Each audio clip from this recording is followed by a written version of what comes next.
Good afternoon and evening, Quad Cities. Skies are quiet right now. We're starting to see a lot of those clouds push in, but the sun and the slow progression of those clouds allow temperatures to actually get pretty decent here in the Quad Cities. We got to the low 50s. Really nice to see a final push to get all that snow and ice out of our way. But of course, we're going to track in our next system that brings in that potential.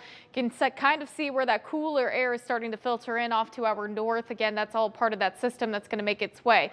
In the meantime, though, it's going to stay quiet for the rest of the evening. It's not going to be until past midnight that we start to push in the system to bring in some chances of rain, snow, even ice for the area.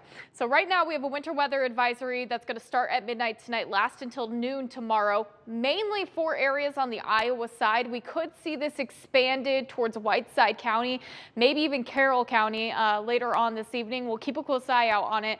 But this is the area where we're expecting that transition to some snow showers and maybe even that glaze of some ice. But right now we're kind of starting to see trends more towards a rain to snow event.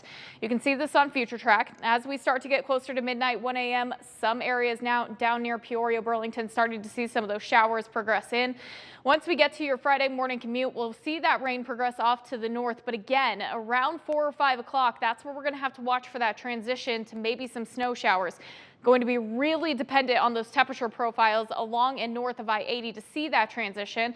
Looks like that cold air is going to overcome at some point. Really the big question is, when do we see that cold air really take over? Here's a look at 8 a.m. You can see those snow showers really starting to advance, maybe getting as far north as Highway 20, but really not expecting too much for those hometowns.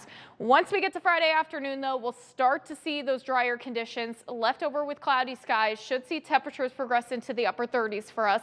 And then we could get another round later on Friday evening to bring in some more chances of some snow and rain showers. But usually with our first round, we see a lot of that moisture taken out of the atmosphere. So this could definitely look a little different by the time we get to Friday evening, but we'll dry skies out by Saturday morning. Drier Saturday afternoon, still seeing a lot of clouds, though, stick around for us. So we'll keep those temperatures pretty consistent in the upper 30s. Again, we're going to continue to keep a close eye out on all our modes of precipitation, but this does look like a rainfall dominant event for tomorrow morning. And you can see hometowns that are south of I-80 have the potential. Mount Pleasant, Burlington, Galesburg, Kewanee, Princeton could see anywhere from 1/2 inch to 1 inch of rain. The rest of us, that's where we're starting to see the question of how much rain over snow do we see. Here is a look at the Future Track snow potential. We kind of increased some areas to maybe see about 1 to 2 inches of snow total.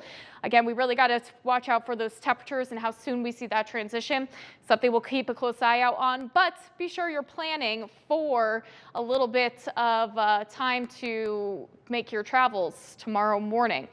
But we are going to see a couple more rounds. Still got another round heading our way Saturday night into Sunday morning for another potential for some rain and snow showers. But next week does trend a little bit drier for us. We stay consistent in the low 40s until a nicer warm up by the end of the week, where we head back to around 50 degrees. For more weather information, you can go on to WQAD.com or download that WQAD News 8 app.